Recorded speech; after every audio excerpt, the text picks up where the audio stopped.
¿Cómo se imagina uno su retiro?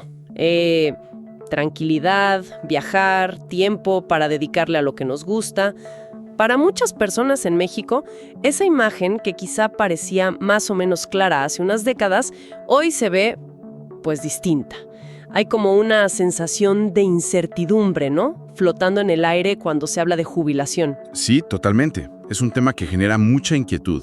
Ok, pues vamos a desmenuzar esto a fondo.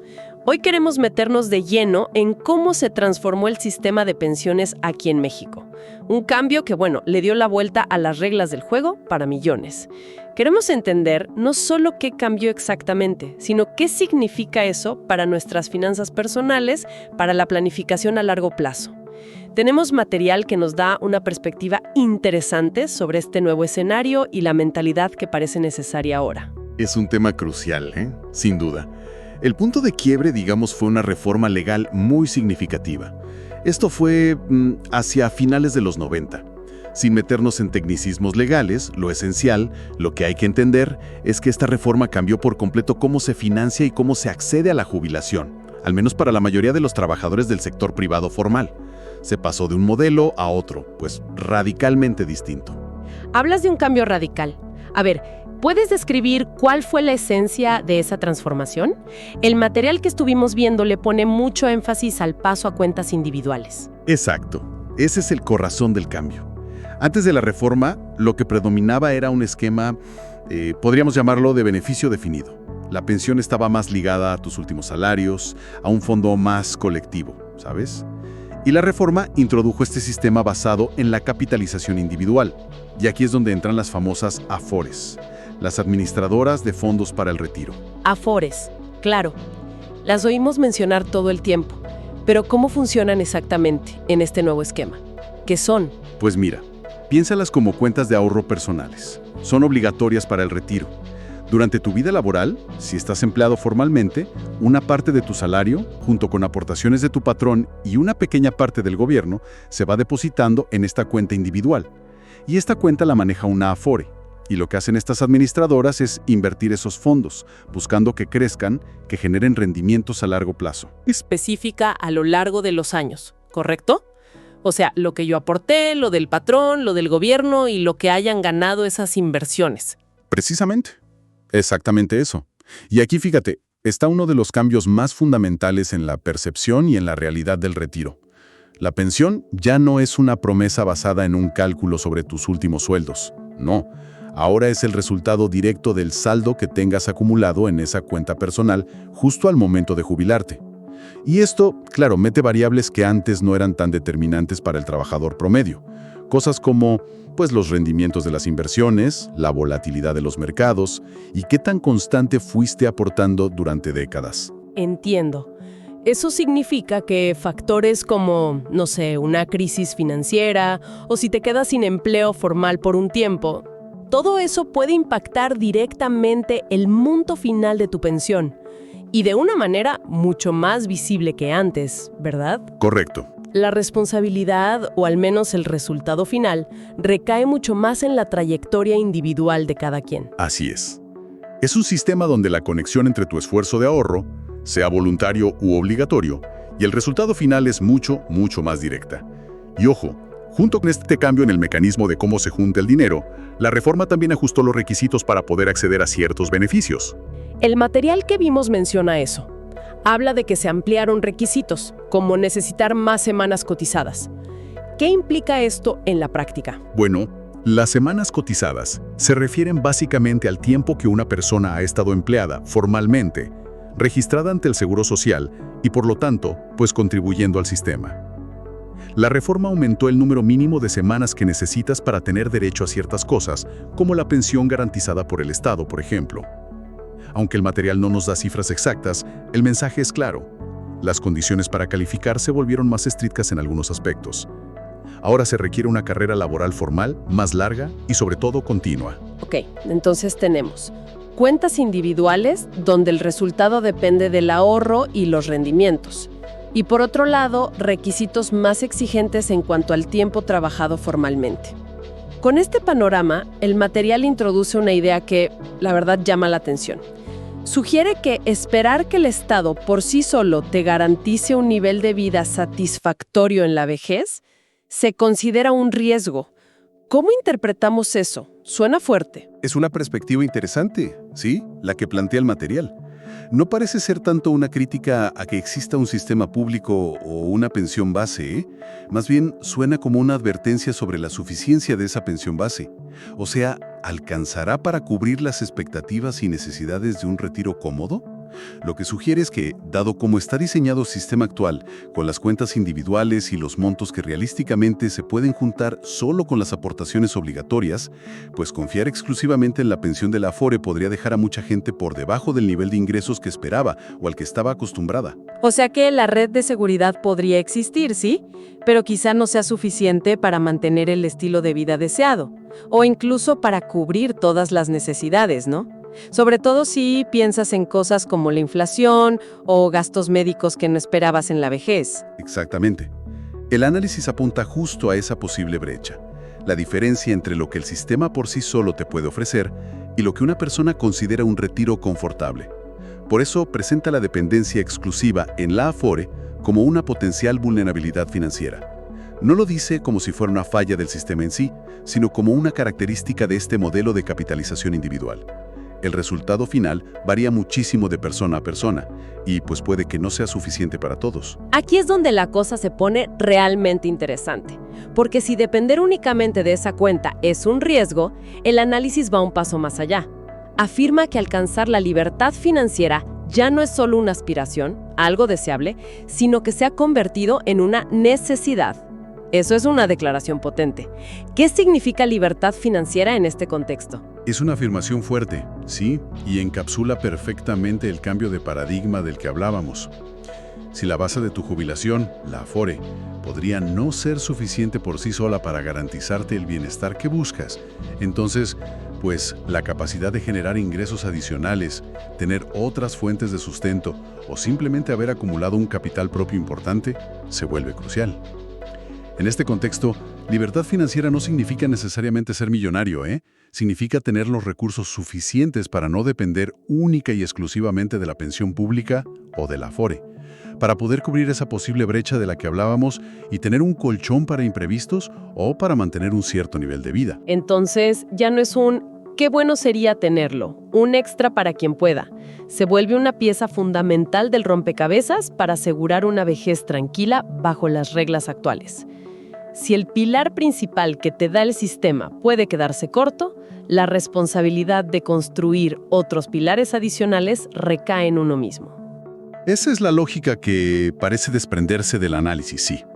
La autosuficiencia financiera en la vejez se presenta como un objetivo indispensable, ya no opcional. Y esto nos lleva pues directamente a la solución o la recomendación central que propone el material que revisamos. ¿Y cuál es esa recomendación clave? Si la Afore por sí sola puede no bastar, ¿qué sugiere hacer? La recomendación es muy directa. La necesidad imperiosa de complementar el ahorro que se acumula en la Afore. Ojo, no se trata de ignorar la Afore ni decir que no sirve. Se trata de verla como lo que es, una base obligatoria, ¿sí? Un punto de partida, pero que necesita ser fortalecido activamente. Y eso hay que hacerlo a través de otras vías. Complementar. ¿De qué manera? ¿El material da alguna pista sobre cómo hacerlo? ¿Ahorrar más en la misma Afore o...? Sí da una dirección. Menciona que una buena combinación para lograr este complemento implica usar instrumentos adicionales. Instrumentos de ahorro y, muy importantemente, de protección. De hecho, señala específicamente a los seguros como parte de esta mezcla estratégica. Seguros. Interesante que los mencione específicamente. ¿Por qué crees que el análisis destaca a los seguros como parte de una buena combinación para complementar la Afore? No es lo primero que uno piensa, quizá. Pues mira, si conectamos esto con todo el panorama que hemos dibujado, la lógica podría ser doble. Por un lado, hay ciertos tipos de seguros, como los de vida, que tienen un componente de ahorro, o los planes personales de retiro, los PPR, que a menudo tienen estructuras de seguro. Estos instrumentos te ofrecen una disciplina de ahorro a muy largo plazo, a veces hasta con beneficios fiscales. Te ayudan a construir ese capital adicional de forma sistemática, ¿no? Pero por otro lado, y esto es clave, está el elemento de protección. Un seguro de vida, por ejemplo, Protege a tu familia si tú, como proveedor principal, llegaras a faltar antes de juntar suficiente capital. Y un seguro de gastos médicos mayores. Bueno, evita que una enfermedad grave se coma todos los ahorros que tenías destinados para tu retiro. Entonces, no se trata solo de acumular más dinero, sino de proteger lo que ya tienes acumulado y asegurar que tu plan no se descarrile por un imprevisto. Entiendo. Entonces la idea de complementar no es solo meter dinero debajo del colchón o en una cuenta de ahorros cualquiera. El material sugiere una estrategia más estructurada, una que combine juntar capital adicional con mecanismos que protejan ese capital y tu capacidad de seguir ahorrando, a pesar de los riesgos de la vida. Es una visión más integral, ¿no? Exactamente. Una visión más completa. La Afore es, digamos, el vehículo de ahorro obligatorio, gestionado por expertos en inversión, sí. Pero la estrategia complementaria, según sugiere este análisis, debe ser una decisión personal, proactiva, utilizando herramientas financieras que te ofrezcan tanto crecimiento como seguridad. La diversificación no es solo en términos de dónde inviertes, sino también en las fuentes y la naturaleza de los fondos que tendrás para tu retiro. Tiene mucho sentido. Construye sobre la base de la Afore, pero con capas adicionales de ahorro y, muy importante, de protección. ¿Y cuál es el objetivo final que persigue esta estrategia combinada? ¿A qué aspira esta mezcla de Afore más el complemento, según el material? El objetivo que menciona explícitamente es bastante claro, Dice, acumular un capital suficiente que le permita a la persona vivir confortablemente durante su jubilación. Y ojo con esa palabra, confortablemente. No habla simplemente de subsistencia o de cubrir apenas las necesidades básicas. Confortablemente. Eso sugiere algo más, ¿verdad? Como mantener un estilo de vida similar que tenías antes de jubilarte. Tener capacidad para disfrutar, para el ocio, para afrontar gastos inesperados sin angustia, quizás hasta para dejar un pequeño legado. Implica una sensación de seguridad y bienestar, no solo de supervivencia. Esa parece ser la aspiración que plantea el análisis, sí. Lograr un nivel de confort y de tranquilidad financiera en una etapa de la vida donde los ingresos del trabajo pues ya no existen. Y para alcanzar eso, la estrategia propuesta es esta combinación, la base que te da la Afore, más un esfuerzo personal y bien planificado de ahorro y protección adicional. Entonces, recapitulando un poco el flujo del argumento que vimos. Tenemos una reforma crucial en México, allá a finales de los 90, que nos movió a un sistema de Afores basado en cuentas individuales. Sí. Ajá. Correcto. Luego, el material que analizamos nos dice que depender solo de lo que juntemos ahí puede ser insuficiente para el retiro que deseamos, y lo califica de riesgo. Exacto. Esa es la advertencia. Esto convierte la libertad financiera, entendida como no depender solo de la Afore, en una necesidad, ya no es un lujo. Una necesidad, sí. Y la solución que se propone es complementar activamente la Afore. Y se sugiere una combinación que incluye instrumentos como los seguros, buscando no solo ahorrar más, sino también proteger ese ahorro. Correcto. La combinación ahorro-protección. Y el objetivo final de todo esto, poder vivir confortablemente en la jubilación.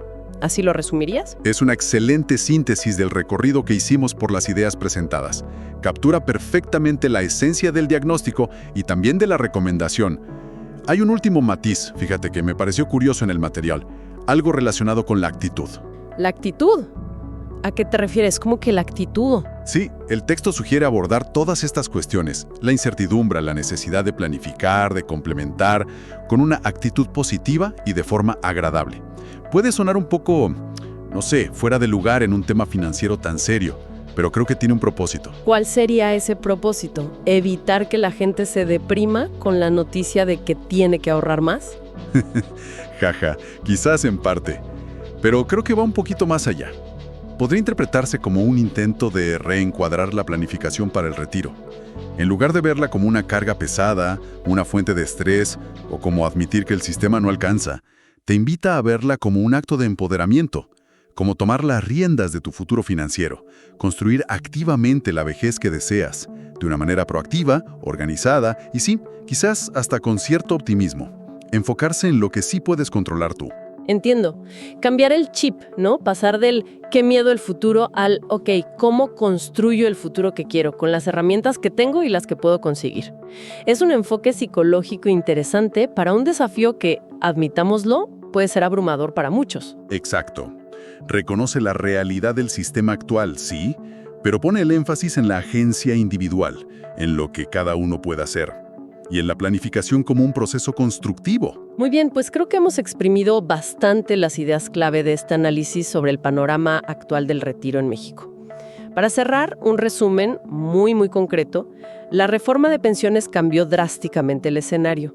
Hoy el sistema se basa en cuentas individuales, las Afores, y el saldo final depende de nuestro ahorro personal y de los rendimientos. El material que vimos advierte que depender solo del Afore puede ser insuficiente para un retiro confortable, por lo que urge buscar la libertad financiera como una necesidad. La recomendación central es complementar activamente el Afore mediante una combinación de ahorro y protección adicional, se mencionan los seguros como ejemplo, con la meta final de vivir confortablemente la etapa de jubilación y, afrontar esta planificación con una actitud proactiva. Perfecto. Yo creo que es un llamado muy claro a la conciencia y a la acción individual en esto de la planificación financiera a largo plazo. Y quizá como reflexión final para que cada quien se la lleve a casa. Considerando esta realidad, de mayor responsabilidad individual en construir nuestro patrimonio para el retiro y el énfasis que se pone en la necesidad de ir más allá de la Afore, la pregunta sería, ¿cómo se alinea la estrategia financiera y de ahorro que uno tiene hoy, en este momento, con esa visión de un futuro confortable que se desea construir? ¿Las acciones que estamos tomando ahorita realmente están pavimentando el camino hacia ese retiro tranquilo y seguro que nos imaginamos? Es una pregunta para la introspección, creo, para evaluar si hay coherencia entre lo que queremos y lo que hacemos en este nuevo contexto.